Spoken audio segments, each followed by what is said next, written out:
I returned home from Austin just after sunset. My volunteer badge was still clipped to my coat pocket, and the tote bag over my shoulder carried leftover brochures and half a box of granola bars we hadn't passed out. The air back home felt heavier, cooler. Not the sweet breeze of Texas hill country, but the kind that smelled faintly of mulch and old siding. Familiar. I expected the porch light to be on. It wasn't. What I saw instead was my luggage, my soft-sided roller and the smaller duffel, stacked neatly at the edge of the porch.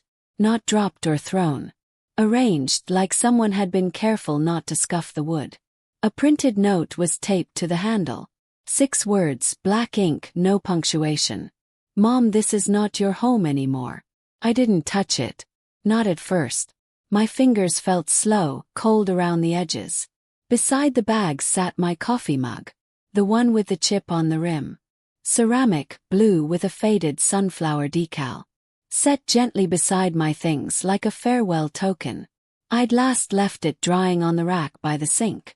No one opened the blinds. No car in the driveway. Not a single voice from inside. I reached for the handle of my bag, folded the note without reading it again, and turned back down the walk. I didn't knock. I didn't call. Instead, I went where my feet knew to go. There's a greenhouse off South Avenue. It used to be run by a woman named Velma. I helped her plant lavender and tomatoes when my husband was still alive. She passed years ago, but the space remains, mostly untended now, overtaken by vines and moss and thyme. I found a corner inside, behind an old potting bench. Curled under my gardening coat, I listened to the hum of crickets and the soft creak of the wind against glass. The rosemary had overgrown. The tomato vines hung heavy, ghost-fruited and dry. But I didn't mind. I didn't feel scared. It was the kind of night that felt like waking up in the middle of a dream. You're not sure where you are, only that you can't go back to how it was before you closed your eyes. I woke with a crick in my back and the weight of rosemary pressing into my coat sleeve. The greenhouse had grown colder overnight. Dew clung to the edges of the glass, catching the early sun like little mirrors. It was quiet in the way only forgotten places are quiet. Not silent, just distant. I didn't cry. I didn't panic. I folded my coat, shook the dirt from my sleeves, and brushed my teeth with a bottle of water I kept in the tote from Austin. My hands were dry and smelled faintly of peat and lemon balm. I took that as a kind of comfort. There's something you learn when you get older. When you wake up and no one knows where you are, the first thing to do is walk. Movement keeps the fear at bay. It reminds your bones that they still work. So I walked. No destination. Just forward. By mid-morning I found myself near one of those new developments that had sprung up over the past few years. Glass-heavy condos with names like The View or Oakside Court that promised serenity but always smelled faintly of sealed grout and HVAC systems. I was about to cross the street when a shape inside one of the units caught my eye. Man. Medium build. Loose sweater. Mug in hand. Derek. My son. He stood at the kitchen island, thumbing through a folder. Brianna was beside him. Hair swept into that low knot she wore when she wanted to look casual but polished. They looked settled. As if this was their weekend rhythm. No urgency, no disruption. Just two people mapping out their future in a space that clearly wasn't temporary. That's when I noticed the folder. A bright red portfolio, glossy, branded in that unmistakable font used by the Lewis and Dobbins Realty Group. A company I knew too well. I had used them once to list an elderly neighbor's home after she moved to assisted living.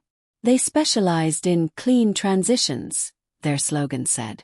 I remember that phrasing stuck with me at the time. Next to the folder sat a pending listing flyer in one of those clear plastic stands. I leaned closer just a half step.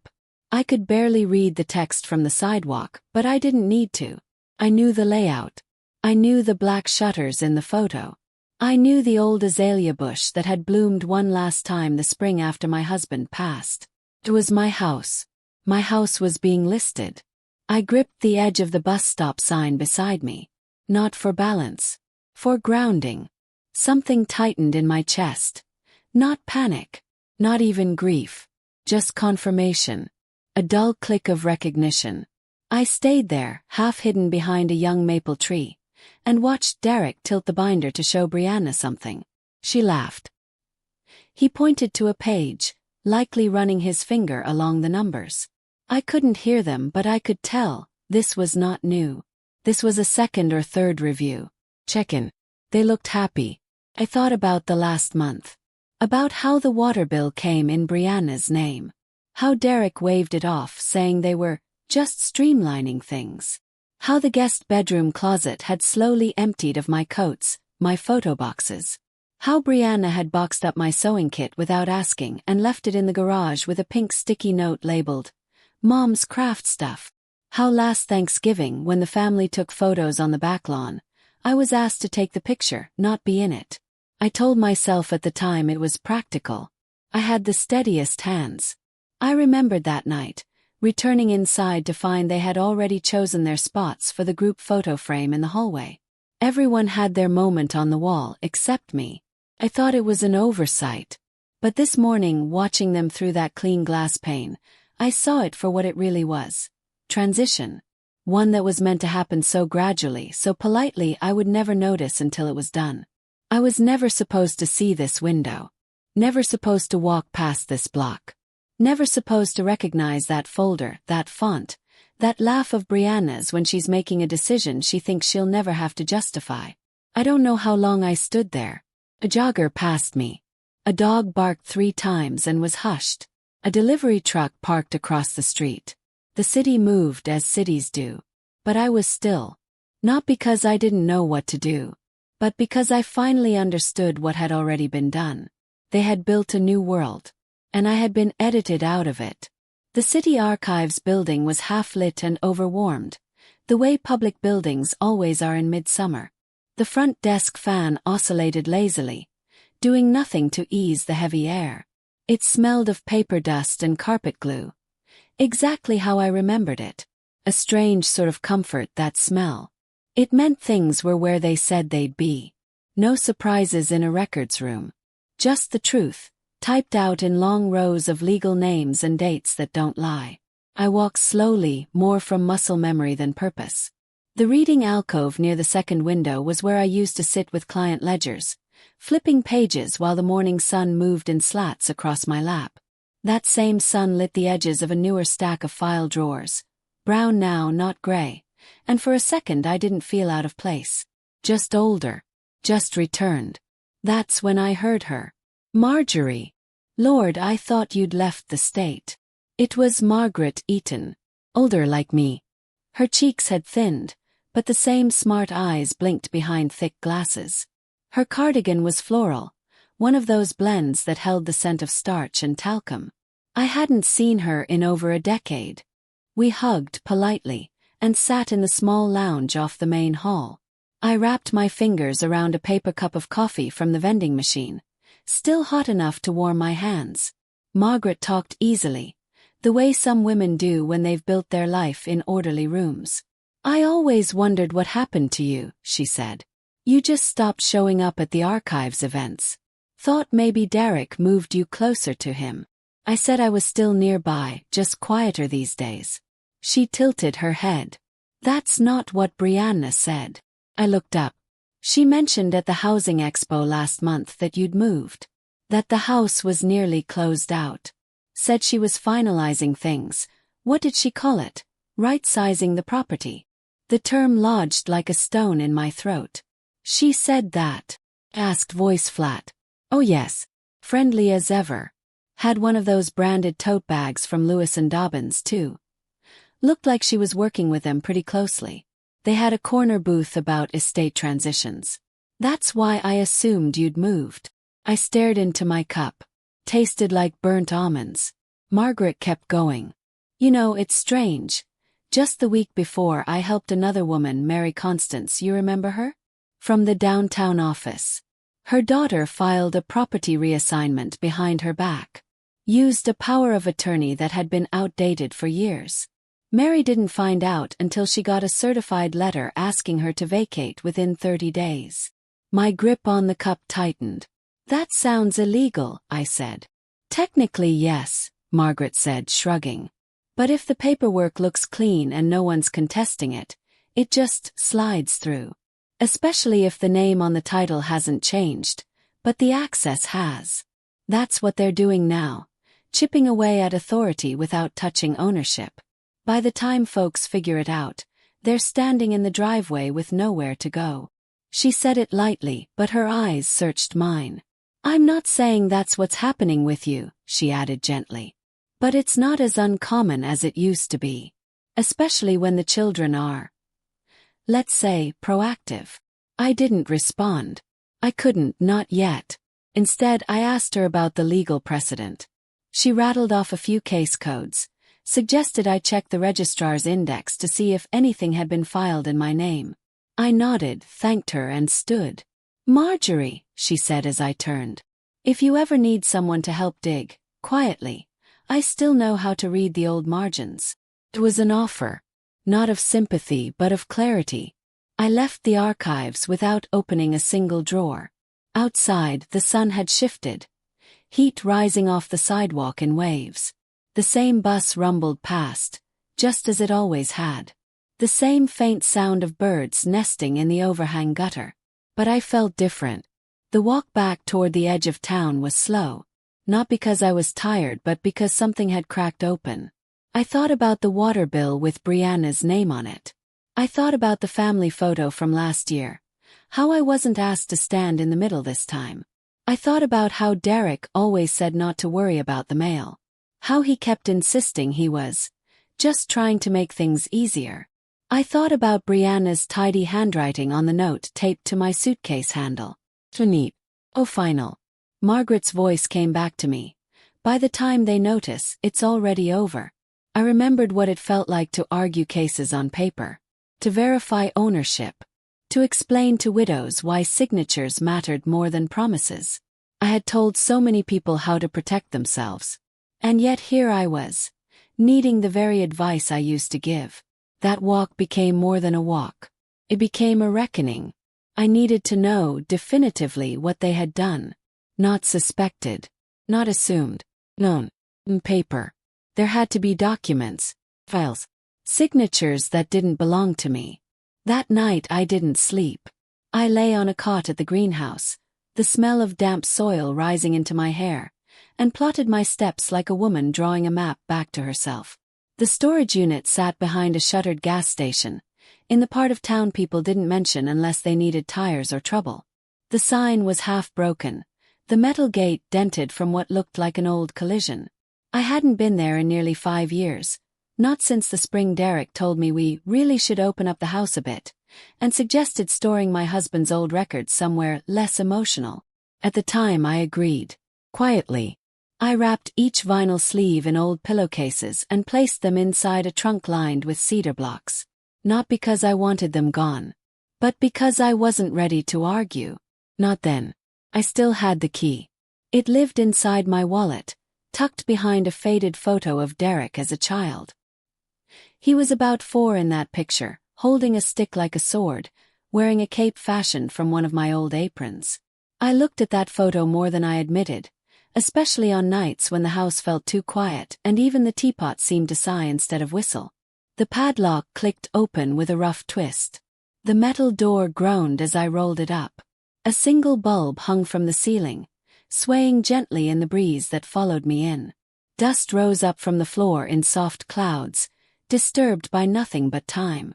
The air inside was dry. Cardboard and cedar. A trace of mildew clung to the back wall where a box had once collapsed in a storm. I stepped over it, careful not to slip. Most of the unit was still as I'd left it, boxes stacked in rows marked with Sharpie, winter linens, James tools, photos unsorted. A plastic tub labeled tax and legal private sat beneath a folded quilt. That's the one I pulled forward. Inside, beneath a Ziploc bag of receipts and old return envelopes, was a tin box, rectangular, nickel-colored. I remembered buying it at a garage sale the year after James died. I liked how solid it felt. Heavy. Unassuming. The latch still worked. It gave a click like the first note of a sad song. Inside were folders. James' handwriting on the tabs, blocky and careful. The first one read, "Deed, original." I opened it slowly. There it was. The title to the house. My house. Signed jointly in 1989. No amendments. No transfer. No additions. Our names side by side. The second folder. Statement of sole retention. A notarized letter from 2009. After James passed. It outlined that I was not transferring ownership or granting co-ownership of the property to anyone, not even Derek. Stamp. Filed with the county clerk's office. A copy of the acknowledgement receipt was stapled to the back. It had been so long, I'd forgotten it existed. The next folder held property tax records. My name. Every year paid on time. No cosigner. No supplemental changes. All mine. But under those, in a plain envelope marked POA. In pencil, I found something newer. Power of attorney form. It was folded once. The ink was still crisp, the notary seal sharp. My name was printed. My son's signature filled the agent line. But the signature on the principal line, the one supposed to be mine, was not mine. It was close. But it wasn't mine. I sat still, staring at the way the J curved wrong, the tail on the too long. Someone had practiced. Probably with a check. Maybe a grocery list. Maybe one of those birthday cards I always wrote in cursive. They had forged me. On the back, the notary signature was missing a license number. Floppy. That meant it wasn't processed through a proper channel. Which meant it wasn't legal. But it had been used. That was clear. I dug deeper. 2 more envelopes. One from the electric company. The other from the county utility office. Both had recent accounts opened in Brianna's name, using my address. I looked at the date, 6 weeks ago. The same week I had that chest infection. The same week she kept insisting on helping with my mail. That help, it turned out, came with consequences. Piece by piece they had dismantled my claim. Not by fighting me but by replacing me. On paper. On accounts. On property. It wasn't personal. It was procedural. I found the last item tucked under an old scarf. James' will. I hadn't looked at it in years. But there it was. A clause stating our home could not be sold without joint consent or probate proceedings. I smiled, a bitter thing. Brianna had been thorough. But not thorough enough. I repacked the folders, placing the forged power of attorney on top. I added my original documents and zipped them into a document sleeve I found in an old tote. Then I wrapped the whole bundle in the sleeve of one of James' old jazz records, the kind with a man in silhouette, head bowed, horn raised under a street lamp. Felt symbolic. I closed the tin. It clicked into place with the weight of a verdict. As I stood to leave, I noticed something else. A stack of old index cards.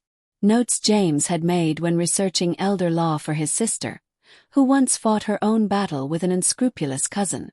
One card read in block letters, "Trust the paper, not the promise." I placed that card in my coat pocket. When I rolled the door shut, the metal echoed. Final. Not mournful. Just matter of fact. Outside the breeze had picked up. The clouds were low and streaked with silver. It was going to rain. I didn't care. The tin box was heavy in my hands. But not burdensome. It was my name. My record. My return. The documents were sorted into 3 neat stacks by the time I arrived at Carla's office. She had always been precise, even as a young volunteer, the kind of girl who color-coded her notes and kept spare highlighters in her purse. It felt strange to sit across from her now, roles reversed. I had trained her once. Now she was guiding me, quietly but firmly, back into a world I hadn't visited in years. Carla flipped through the forged power of attorney form, comparing it to a copy of my real signature we'd pulled from an old voter registration file. The differences were obvious, subtle enough to pass at a glance, but glaring to anyone who knew what to look for. She made annotations in the margins, her pen tapping softly between strokes. I had walked into that office with a folder full of truths. Some were signed and notarized. Others were simply remembered. Carla took them all without judgment. Her expression remained neutral as she read through the tax records, the deed, the notarized exclusions. The forged document she set aside with care, like something toxic that needed its own container. She said she would bring in another attorney, someone with experience in elder law, someone who knew how to untangle the web my son and his wife had tried to weave. That was how Monique Rivers entered the picture. Monique worked out of an old converted home on the quiet side of town. Her office smelled of clean wood and confidence. Every shelf was lined with law books and archived case studies, and on one wall hung a framed print of a hawthorn branch, thorned and sturdy. She read my papers silently, her glasses catching the light in rhythmic flickers. Her desk was nearly bare, save for a ceramic dish that held paperclips and a single fountain pen. She didn't offer sympathy. She offered strategy. The first step was a formal cease and desist notice, issued jointly to Derek and Brianna. It was delivered by registered mail, accompanied by copies of the deed, the legal exclusion statement, and a declaration of document fraud. The tone of the letter was professional, unyielding. It stated the facts without apology. Any further attempts to manipulate ownership or access would trigger civil and potentially criminal proceedings. Next, Monique filed an emergency hold with the registrar's office, a block that froze all transactions involving the house until a full investigation could be conducted. That meant no sales, no refinancing, no title transfers. If Derek and Brianna had planned to move quickly, they were now officially halted. A fraud alert was added to my county record, specifically noting that any document bearing my signature from the last 3 months should be treated as suspect unless verified directly with my contact information. It was a quiet alarm bell, one that rang only in the ears of bureaucrats and clerks, but it was enough. We then contacted each utility provider, gas, electric, water, and trash, to challenge the recent name changes. I provided statements showing years of payments in my name, and Monique attached them to formal complaints. She also requested that the accounts be frozen for review. It wasn't just about keeping the lights on, it was about reclaiming every inch of my presence on that property. Everything moved faster than I expected. Paperwork has its own momentum once it's been handled by someone who knows where to send it. Then Derek called. It was the first time I had heard his voice in weeks. Not since the day I found my suitcase on the porch. He didn't leave a voicemail. Just a call and then another. I let them ring out. It wasn't until the third that he sent a message. The words were familiar.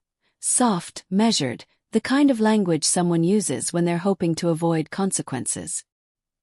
He claimed he hadn't known what was happening. That everything was moving too fast. That he just wanted peace. But peace wasn't a word I could accept from him anymore. Not after silence was used as a tool. Not after access had been used as erasure. I didn't answer. What I felt then wasn't anger. It was distance. Like I was standing on one shore, and he was on another, waving with a hand that had already built the bridge away from me. The silence between us had become factual, legal, documented. For the first time in months, I felt myself breathe differently. As if the shape of my own name had returned to my lungs. I spent that evening at my kitchen table, no longer theirs, reviewing every document I had recovered. I placed each folder in a new file box, labeled clearly. I made copies, 3 of each, and stored them in separate locations. One with Carla, one with Monique, one I kept for myself, inside the cedar-lined drawer where I used to store holiday linens. This wasn't revenge. This wasn't even retribution. It was restoration.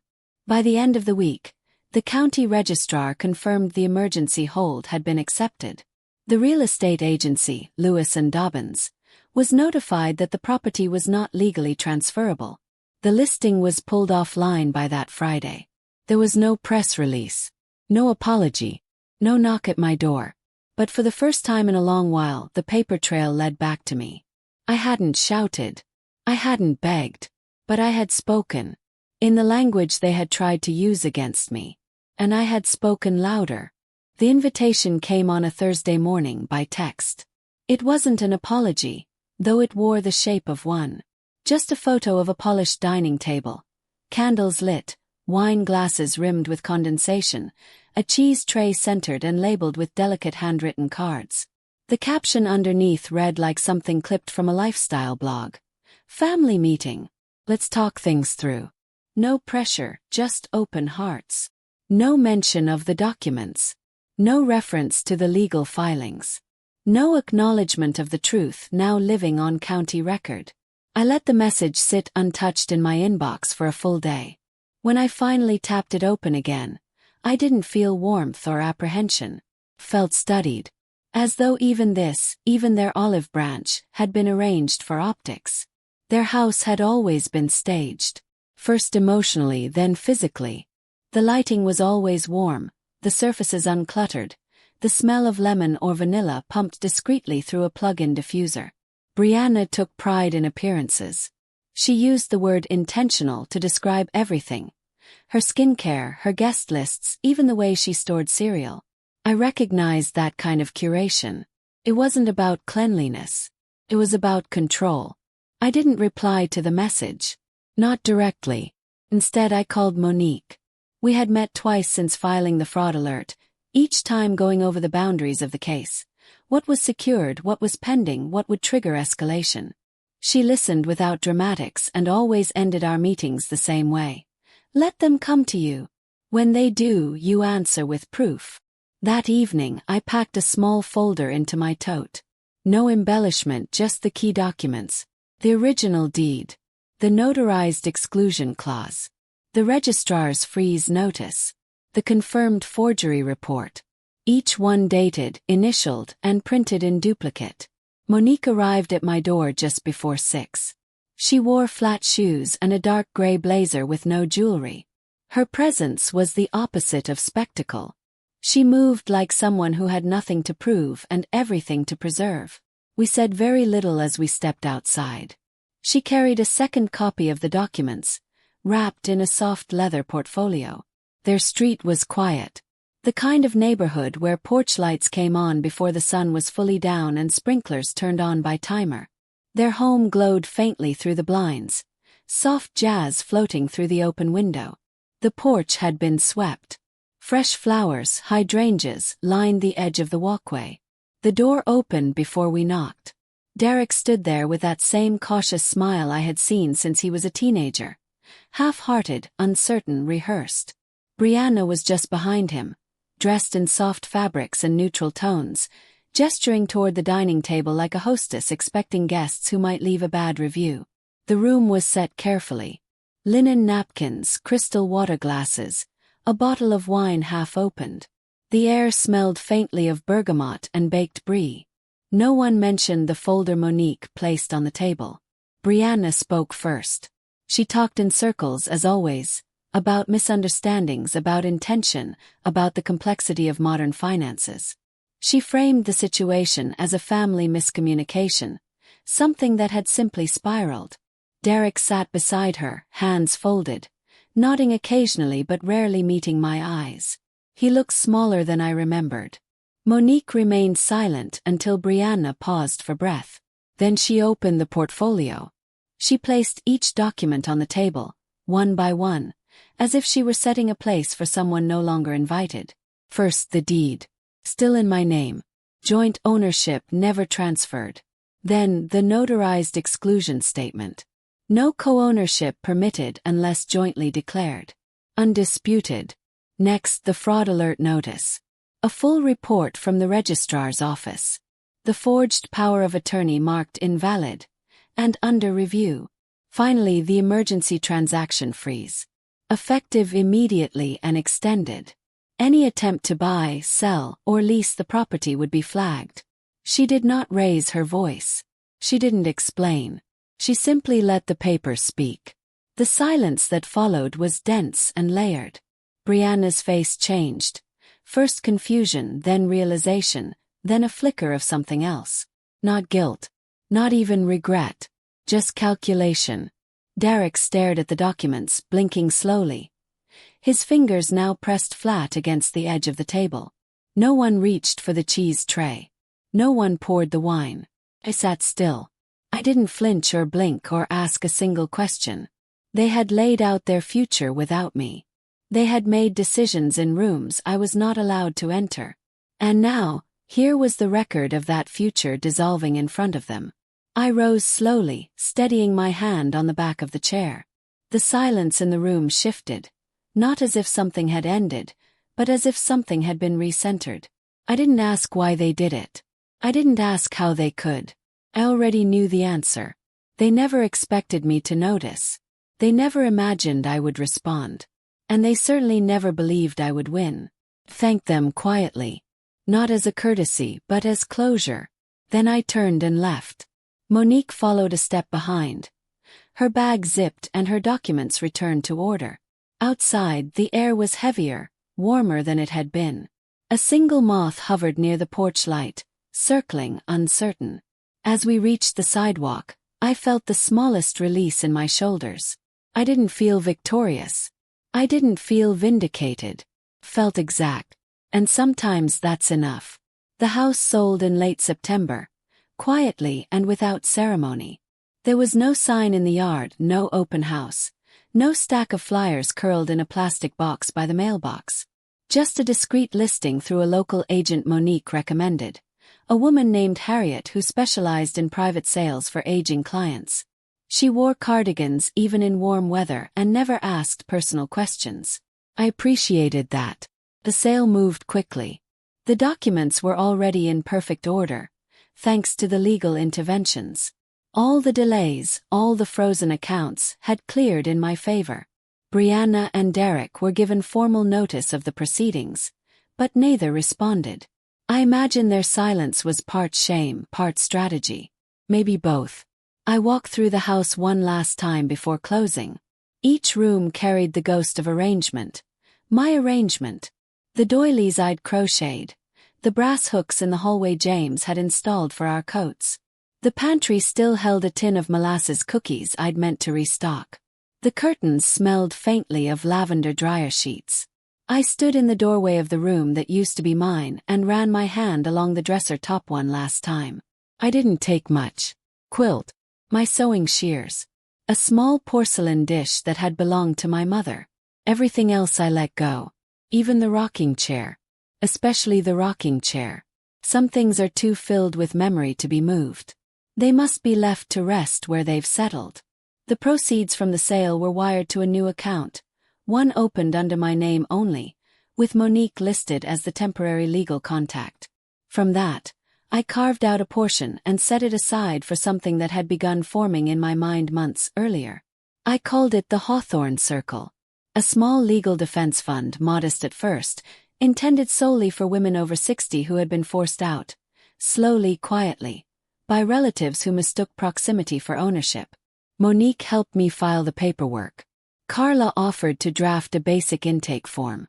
It wasn't a large operation. It didn't need to be. It just needed to exist. Sometimes existence is the loudest answer.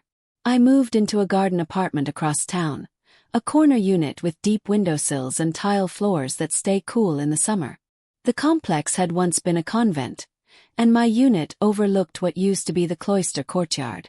Now it's a shared herb garden. There's rosemary, thyme, and one especially persistent patch of lavender that blooms against all odds. I brought in only what I needed. Bed, kettle, shelf of books. I started over not by replacing what I had lost, but by acknowledging what I had kept. I bought a plant from the weekend market. Just one. A small lavender start in a clay pot. The woman selling it had strong hands and a calm voice. She said it would thrive with a little morning light and room to breathe. I carried it home in my canvas bag, nestled between a jar of local honey and a sleeve of seed crackers. I named the plant Grace. It sits now on my windowsill, where the sun hits just after 8 in the morning. I water it once a week. Speak to it only when the air feels particularly still. It has grown slowly, deliberately, refusing to wither. Last week, while unpacking the last box I'd saved for last, I found an old photo from Derek's college graduation. The edges were soft with time. Everyone was smiling. His classmates, his father, Brianna in a younger version of herself. I was not in the photo. Not cropped out. Just not there. Made sense now. The erasure had not begun with a note on a suitcase handle. It had started years earlier in small exclusions. Group decisions made on the back porch. Conversations paused when I entered a room. Invitations not sent, apologies not offered. It had all built slowly. And then suddenly, I placed the photo in a small velvet pouch. Alongside it, I tucked away a receipt from the house sale, a clipping from the first check deposited into the fund, and a torn piece of the notepaper on which I first scrawled the name Hawthorne Circle. Then I closed the drawer. It doesn't matter how many times they tried to erase me. I rewrote the ending.